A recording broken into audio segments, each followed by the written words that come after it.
Hey Health Junkies, Dr. Krause here. Just wanted to jump in and let you know about a new feature that I'm adding to the podcast. It's the ability to ask me questions. I've had a ton of folks tell me that they would love for me to cover their questions on the podcast, so I'm going to do it. So each week I will be adding a couple of questions that I'm going to answer to each of the podcasts. And if it's a juicy enough question, I just may dedicate a whole podcast to it. So if you're interested in asking a question, head on over to my website at drjkrausend.com. Check out a blue button on the right-hand side that says Ask a Podcast Question. Hit me up there. Or you can also access the button through my podcast notes, also on my website. So head on over there, ask me some questions. I look forward to answering them soon. All right, let's get on with the podcast. Hey, Health Junkies! It's time for The Health Fix. Join your host, Dr. Janine Krause, as she gives you a dose of what you need to know and do right now to take control of your health from the inside out, to rebel against aging, look damn good, fight stress, and laugh every day. Hello there, Health Junkies. Welcome to another episode of The Health Fix. I'm your host, Dr. Janine Krause, and today's episode is all about sinus congestion and how those nasal problems can lead to headaches and migraines, and how all of these things are signs that your body's screaming at you saying, you're putting something in me that's irritating me. So I like to think of today's episode as a major public service announcement to pay attention to your body, to get more in tune with your body. Because a lot of times we'll flux with sinus congestion and we'll think, oh, it's just a cold coming on, or we can blame it to the environmental allergies. But in reality, it could actually be that your body's saying, hey, I don't like this particular food, or I don't like this particular item in my environment. And that's a big deal because of a couple different things. Our sinus tissue in particular is super delicate and sensitive. It's really our protective mechanism against invaders. Our mouth tissue inside our mouth, inside our throat, is also very sensitive because it's our first line of defense against invaders that we inhale or put in our mouth. Same thing with the sinuses, what we inhale going up into the nose. But also, the sinuses are connected to your airway in terms of your breath, but also in terms of your mouth. So your sinuses and your gut are connected. Think about that for a moment. I was going to say chew on that for a moment, but yeah, that's too silly. Now, if we think about that, the fact that your gut skin and your sinus skin and your mouth skin is really all very similar. It has very similar attributes. And in particular, they're all mucous membranes, meaning that they can secrete mucus. We all know what mucus is. And mucus is what causes the congestion in our nasal passageways. How do we get to that point? Well, we have to release something called histamines. Histamines are proteins, and they're our body's warning signal that something's up. It's irritated. So imagine that you get a molecule, could be a molecule of food, it could be an inhaled molecule, say ragweed. It gets into your nasal passages and up to your sinuses. It gets in your mouth and into your throat.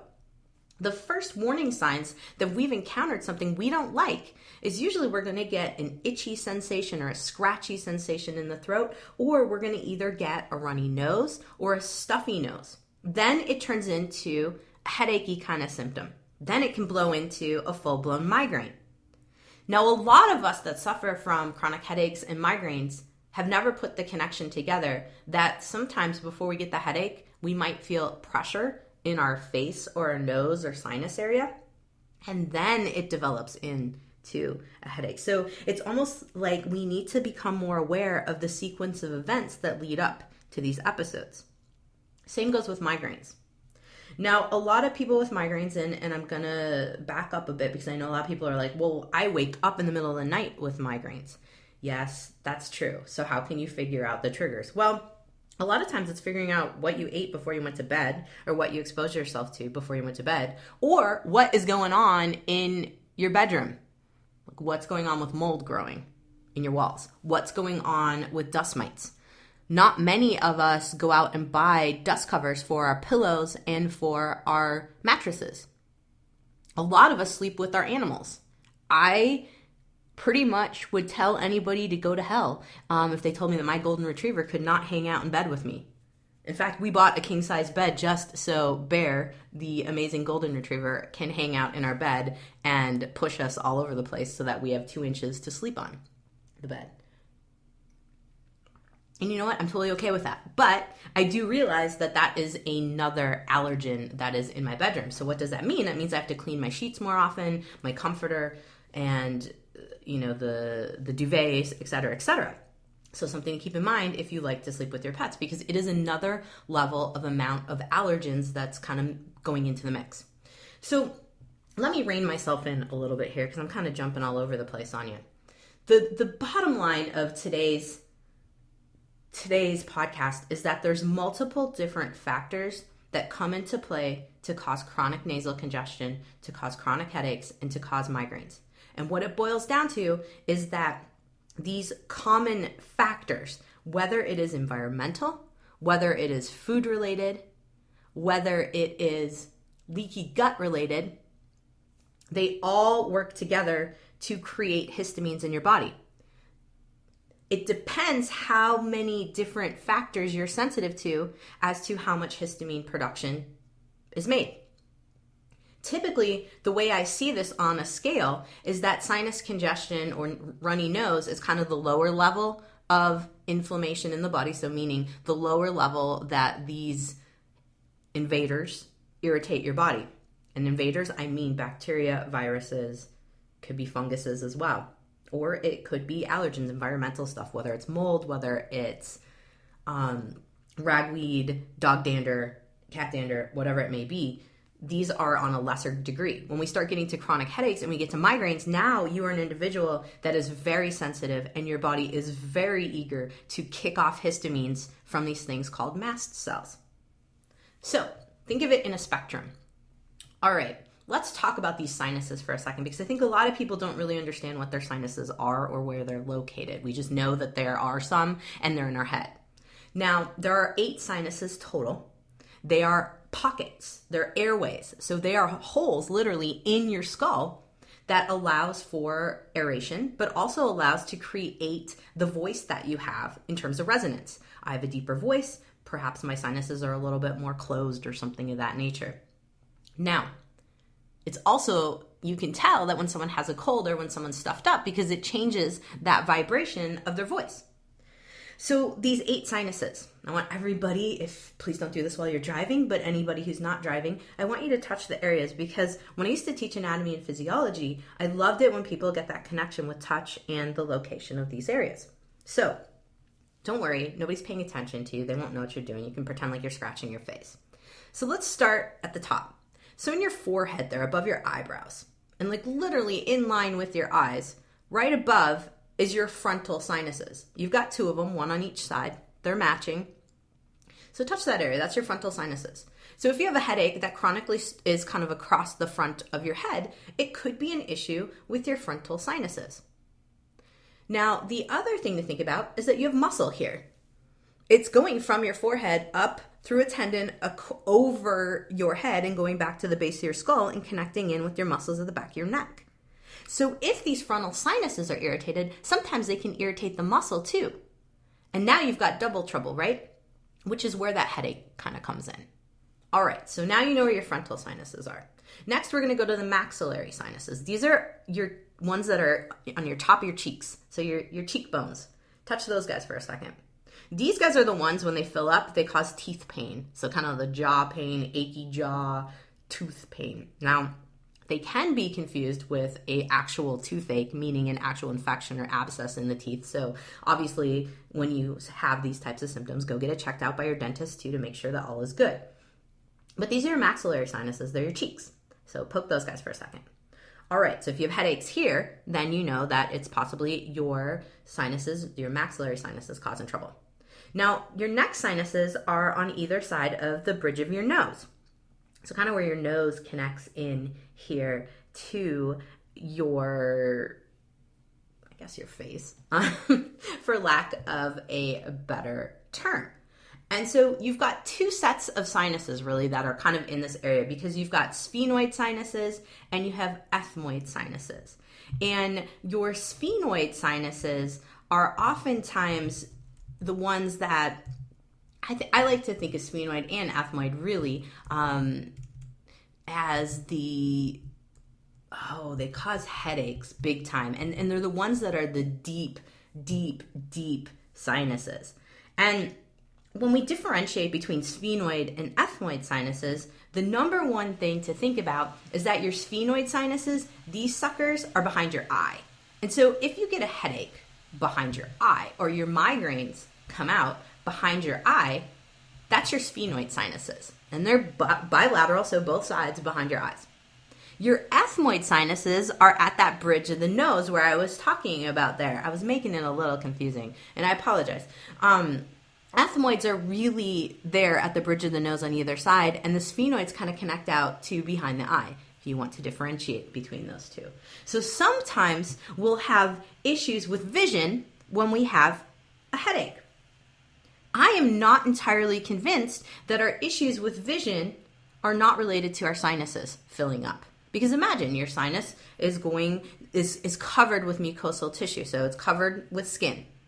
And that same skin can secrete mucus. And then that mucus builds up in addition to more blood flow to that area because it's irritated. Now that closes that area off. And so it doesn't allow for resonance, so we sound stuffed up. But imagine more fluid in an area, more histamines in that area. If that area is close to your optic nerve, you could have issues with vision. So there you have it. Now, thinking that through, what I've seen over my course of over a decade of practice is that I have a lot of patients who have sinus issues but complain of kaleidoscope-like headaches. And yes, we want to make sure that there's nothing wrong with them neurologically, but a lot of times if I figure out the cause of the sinus irritation, meaning they're not digesting their food well, they're being exposed to too many environmental toxins, meaning either too much mold, too much ragweed, too much cat dander, and that on top of having an allergy to dairy and gluten, this individual is having not necessarily a migraine related to a tight muscle or things of that nature. It's a migraine related to inflammation in the sinuses that creates more histamines in the rest of the head, then will cascade into tightening up muscles. Now, a lot of us have jaw issues that we're stressed, we tighten our jaw, but I'm also starting to look at a connection between tight jaw muscles and chronic inflammation in the mucosal tissue in the mouth and throat because of chronic allergies. So let's go into this mucosal tissue a little bit more and kind of explain it, because I think for a lot of people, it's kind of this magical tissue that exists and, it creates allergic response. So look at your skin on your hand. The skin on your hand is really not much different than your mucosal tissue. The only difference is that your skin on your hand isn't going to secrete mucus, but your mouth is. So this skin is inside your mouth. You've maybe seen your skin inside your mouth when you've got really excited about eating a piece of pizza, burned your mouth, and then the skin started to drape down and fall off. I mean, I can't imagine I'm the only person that's ever had that happen to them, but you've seen your skin there. Looks just like your regular skin if you've ever had a sunburn and your skin's peeled off. It looks the same. Now, let's go back into details. Your skin, even your skin that you're looking at on the back of your hand, can release mast cells. Not mast cells. They have mast cells. They can release histamine. When we release histamine, the reaction is that skin's going to become red in that area and it's going to become itchy. Now, it can just become itchy first, then turn red because you scratched it. And really what's happening here is that histamine is triggering blood flow. So we're opening up blood vessels to the skin. And when we get that blood vessels opened up, we are also going to get more blood flow. So now we're going to have swelling. So imagine that this is happening inside your sinuses, and you know where your sinuses are, the frontals, and you know where the maxillaries are on the cheeks, and you know that the ethmoids are on either side of the nose, and you know that the sphenoids are behind. Sorry, I just said that backwards. No, I did say it right. Ethmoids are on either side of your nose, and the sphenoids are behind your eye. Now, you know where they're located. Now, imagine that you've come into contact with something that you're allergic to.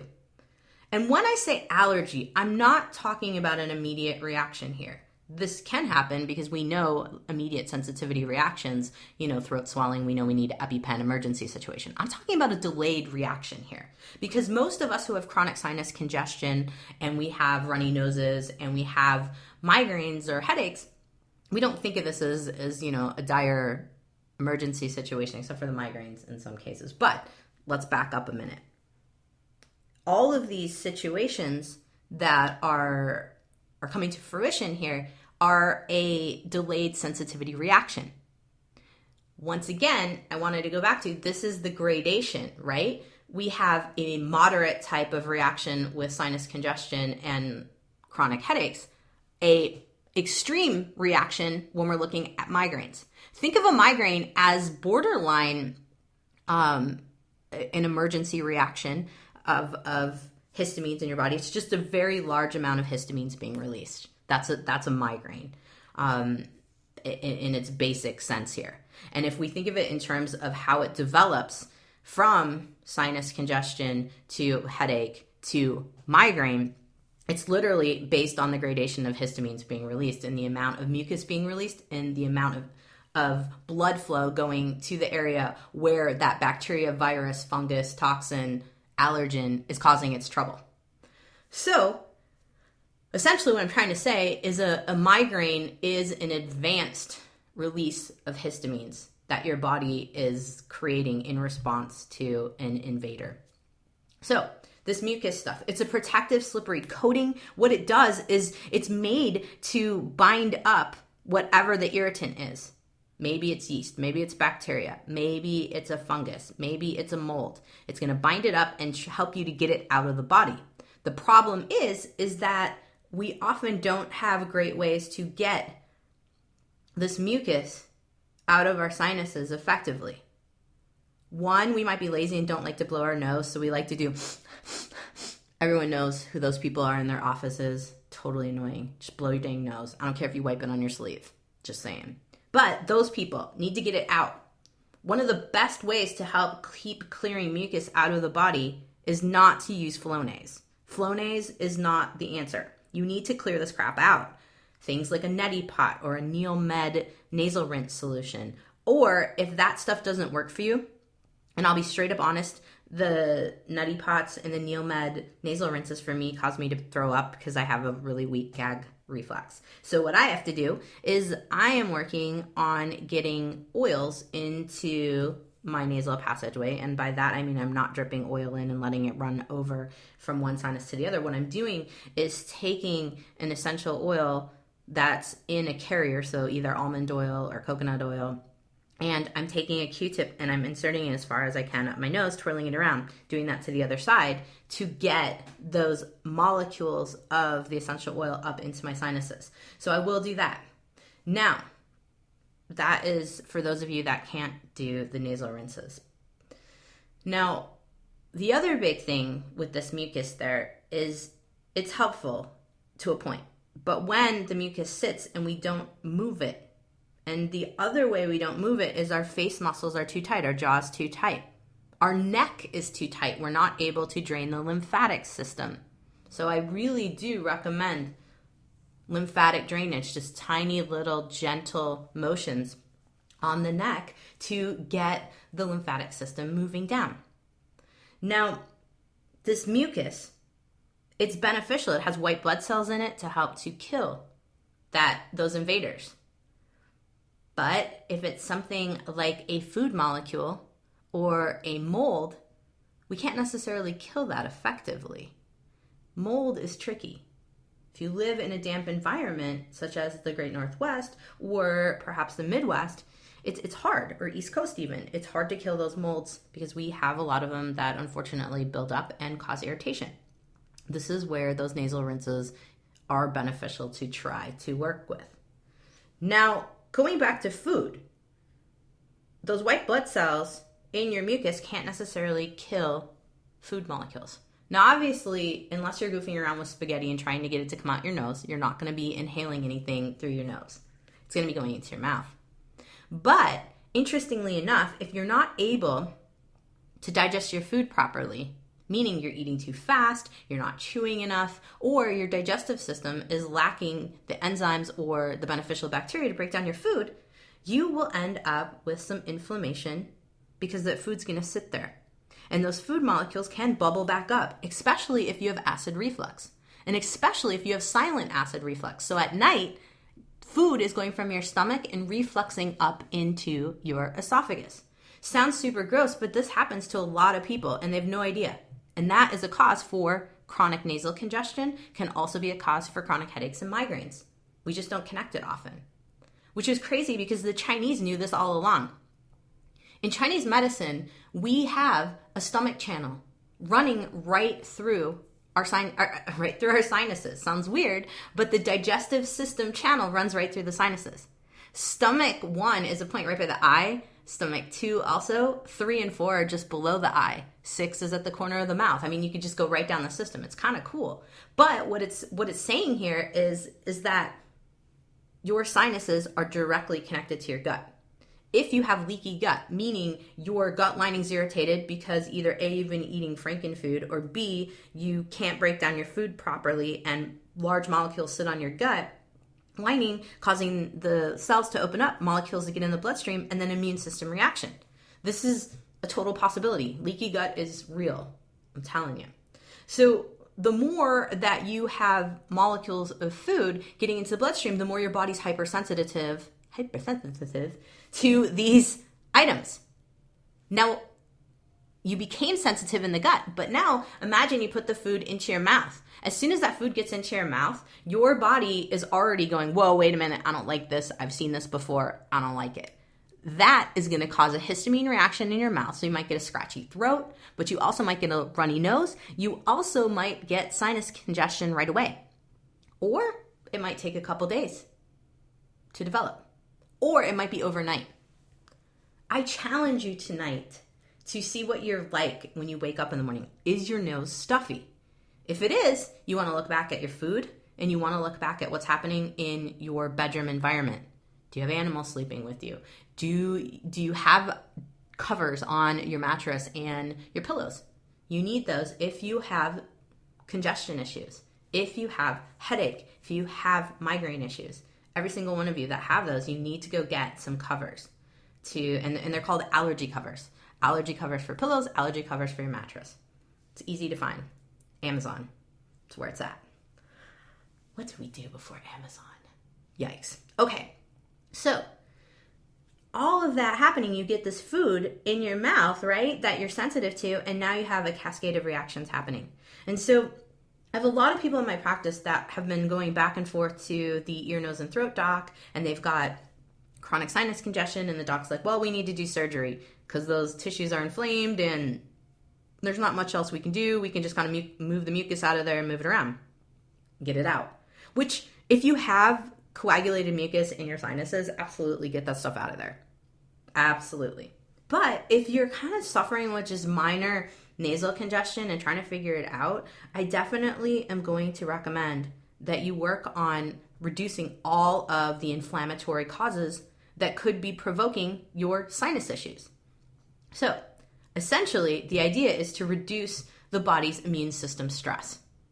And there's multiple different ways to go about this, but really, in my practice, I like to take the multifaceted role, meaning I want to remove every possible allergen that you may have that you can control out of the environment that you live in, and see if that helps to improve your nasal congestion, see if it helps to improve headaches and migraines. So, let me give you a little example of what I've seen in my patients, what I've seen in myself, and how we work with it. So for example, I know directly for myself, if I have too much dairy, I'm going to get nasal congestion. This is very common for a lot of people because dairy products are hard to break down. They're also cold for the most part, and they're also something called damp in the Chinese world, which is an extension of difficult to break down. And these items get in your gut, they sit for a while, and you get more inflammation reaction, meaning more histamines, more mucus. And when you get more mucus, there's always the possibility for bugs that you inherently have in your system to grow because they love mucus as a medium. It's like food for them. So let's step back here. I know dairy, I know wheat cause problems, and for me, corn. If I eat any of those items, I'm going to wake up the next morning pretty stuffy. My husband in particular notices that if he drinks enough beer, he is going to have a sinus issue the next morning, especially if it's a hoppier, higher quality beer, which sounds weird, but higher amounts of wheat, higher amounts of hops, higher percentage of alcohol. Alcohol is hard on your gut. It does also cause irritation, which causes histamine reactions, and boom, you can get some chronic sinus congestion, some sinusitis, things of that nature. So that's an example of myself and my husband, just to kind of bring it in. A lot of you might even notice that there's certain things that you do that provoke sinus congestion. For some people, it's when their animals sleep with them. So thinking of that. So we need to reduce the body's immune system stress. And by doing that, it's going to help with the congestion, the headaches, and the migraine. So number one, you want to really look at your diet and make a journal. See what causes congestion. If you have no freaking clue and it seems like you're always congested, I highly recommend a food sensitivity test to see what's up. There's US Biotech, there's Genova, there's multiple different companies out there. I think it's absolutely huge to know, do you have some sensitivities that you need to work with first? Because if you can take those things out, then your sinuses get better. Boom, awesome. So that's number one. Look at the food.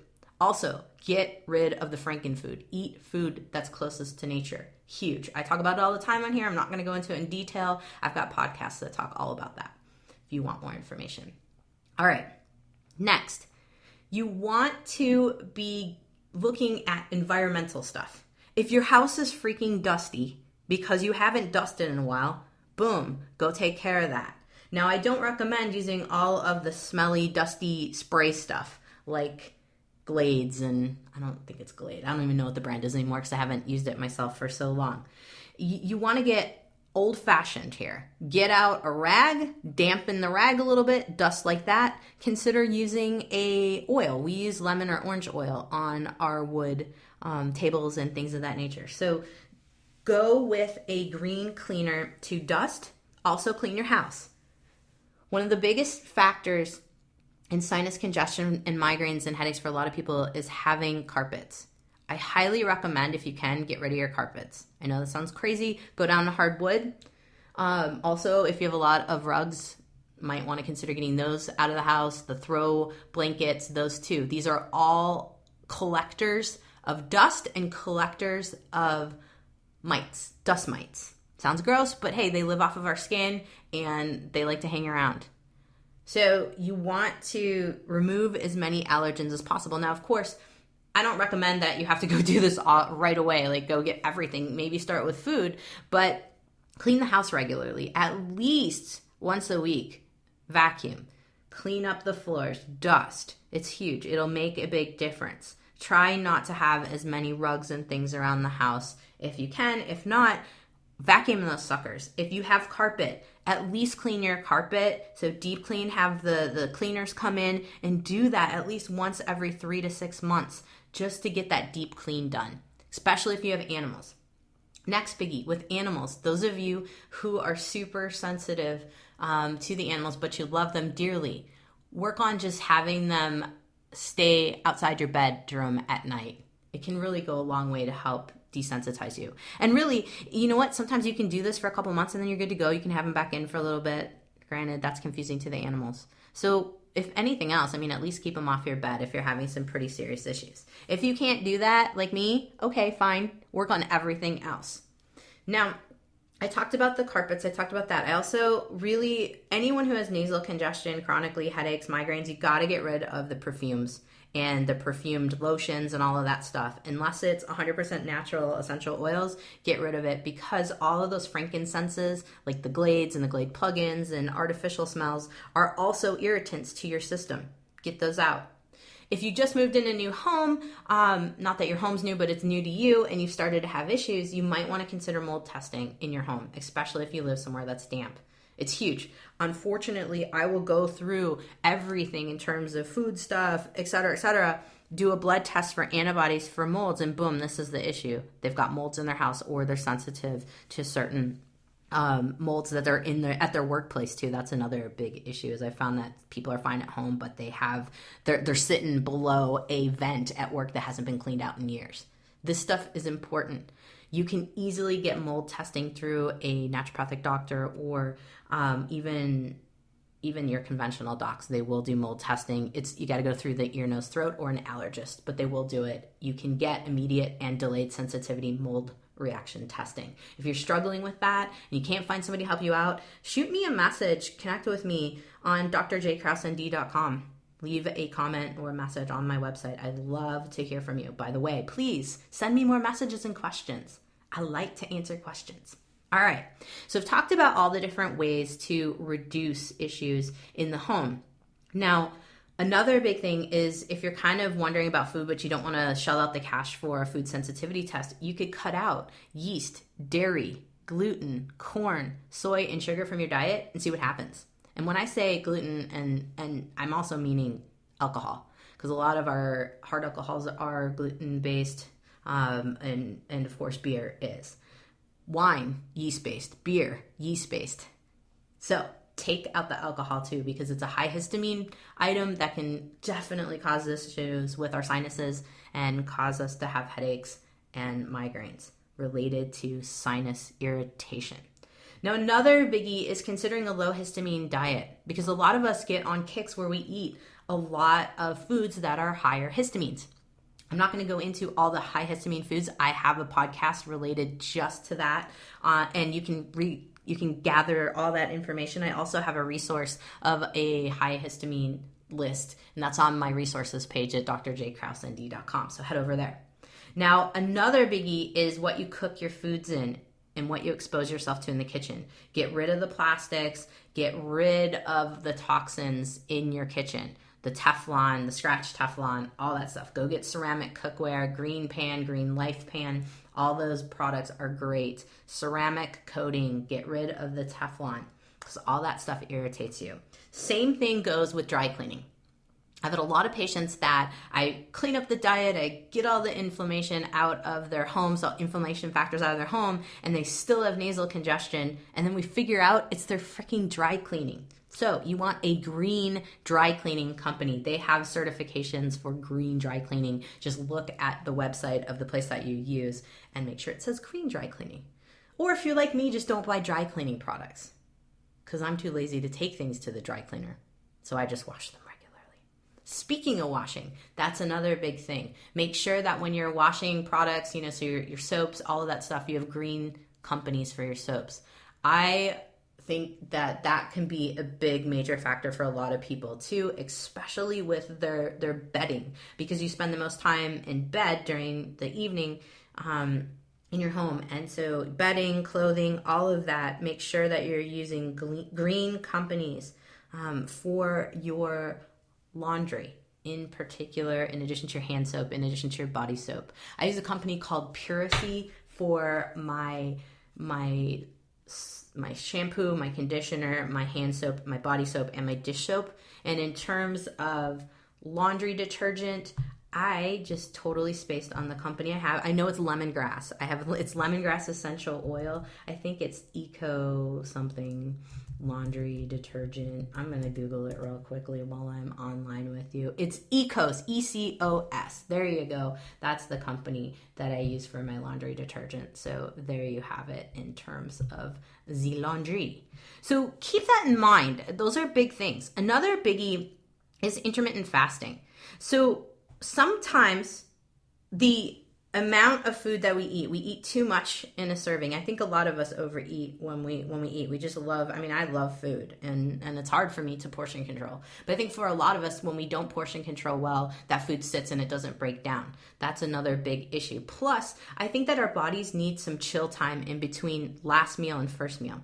And so from dinner to breakfast. And so I always recommend at least a 12-hour minimum between dinner and breakfast, to let your body have the time to break down these foods. Because if we keep pumping in food and keep giving food and keep giving food, think of it as a conveyor belt that gets overloaded.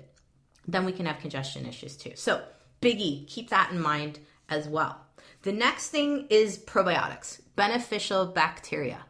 I like to think of beneficial bacteria for your mouth and your gut. There's two different types. There's actually two different products that you could use in particular, because the bacteria in your mouth is different from the bacteria going down your esophagus into your whole digestive system, which is kind of crazy and cool at the same time. So how do you balance that? Well, we want good oral health first and foremost. You want to make sure that you're brushing your teeth at least twice a day, at least. But of course, you could also do it after lunch, after meals too, to keep that mouth extra clean. And in terms of toothpaste and that, I am somewhat a fan of making sure that we still have fluoride. I might be a weird naturopath, but I did notice when I was using the natural toothpaste without fluoride, guess what? I got cavities. And I think that was related to me not using dairy and not having a lot of fluoride, because I also filter my water. So who knows? Just something I'm just going to put out there. So I am back to using regular toothpaste. I obviously really rinse well, but something to just put that in your head. But the main factor is we don't know the connection between toothpaste and balance of our oral flora. And I'm not going to go into that today, but that being said, I really find more than anything that to keep your oral flora healthy, it's keeping your mouth clean, flossing your teeth, and just not eating so much sugar and junk food. Now, some people talk about oil pulling and all that. I can't speak on whether that's helpful for the flora of your mouth, but that being said, if you are someone who has issues with chronic strep throat or throat irritation, one of the best ways that I've found to help with my folks that have chronic sinus congestion and chronic headaches and migraines is to do a saltwater rinse every evening after brushing the teeth. And so taking a 1/4 teaspoon of salt, sea salt, in a tablespoon or so of water, warm water, just gargling through the whole mouth and then spitting it out. Don't swallow it. And I find that to be really beneficial for a lot of folks. So that's my tidbit on keeping the beneficial bacteria healthy in your mouth. Now, I have a podcast all about products in terms of probiotics specifically for the mouth and throat. If you are suffering with chronic strep throat, halitosis, things of that nature, check that podcast out. All right. Now, probiotics for the gut. My favorite probiotic company is Claire Labs, and they have something called Vital 10. It is a simple probiotic that you can use to help to start balancing the flora. It has all the goodies in terms of the most beneficial for breaking down food. So, all that being said, my main idea of this podcast today was really to get you thinking about the fact that your sinus congestion is not always related purely to just allergies. Like, a lot of people think it's just environmental allergies like ragweed, dust, pollens, things of that nature. I really want you to think about the fact that it could be that you're not digesting your food well. Look at your tongue, see if you have a thick coat on your tongue. And by that I mean thick white or yellow, and sometimes some people have gray and black coats. That's a major bad sign that you're not breaking down food well. So take a look at that. And if you notice that, you really want to move up the time that you eat your dinner. Try to make sure that you're eating at least 3 hours before you go to lay down at night. Make sure that you've got that 12 hours at minimum of fasting overnight to let your body break down food properly. Consider digestive enzymes like Digestive Enzymes Ultra by Pure Encapsulations. That's a company that I highly recommend. I'll put that at the end of my podcast resources there on my website at drjkrausnd.com, so you can find that in my podcast notes. But I highly recommend considering that too if you are really struggling with the sinus congestion. Then consider food sensitivity testing, or consider eliminating some of the common allergens such as dairy, gluten, corn, soy, sugar, and yeast. Try that out. And I recommend at least a month to 3 months of avoiding those, then reintroducing them one at a time. And you introduce them one, then wait 72 hours and see if you can eat more sinus congestion. And then last but not least, cleaning up the house. A lot of us don't really think about how our dirty houses relate to the overall histamine production in our bodies. So do a once over in your house. If you have to, get a maid to come in, save some cash. Maybe call your mom Maybe mom wants to help you out if you're struggling with that. But I highly recommend looking at it as not just environmental things outside your home. Look within your home, look within what you're eating, and you'll see that there might be some clues to help you out with your sinus congestion. Now, I would love to hear from you all as to if you do have sinus congestion, you do have headaches or migraines, and how you did with changing up some things. Shoot me some comments. If you like it, you hate it in terms of the podcast, I'd love to hear from you. I'd love to help out. And I still am looking for more questions. So if there's something that you've got health-wise that you want to know more about in terms of a symptom or even just a question, maybe you got a friend of a friend that's got an issue, you know what I'm talking about, send me a message. I'd love to hear about it and answer it on my podcast. So there you have it. You have survived another episode of The Health Fix. I'm your host, Dr. Janine Krause. Thanks again for listening. Have a great day, whatever you're doing. Thanks for tuning in to The Health Fix, the podcast all about taking control of your health, rebelling against aging, and having fun every day. A lot of patients ask me, do you think I'm aging too fast? So, I created an evaluation checklist for you to see for yourself. Plus, I created a resource guide to help you slow down the aging process right now. You can find it for free on my website, drjkrausend.com. If you like this podcast, help get the word out to others by liking it and rating it. If you'd like more natural health tips and want to join our Facebook community where I interact daily, click on the Join Group button on our website at drjkrausend.com.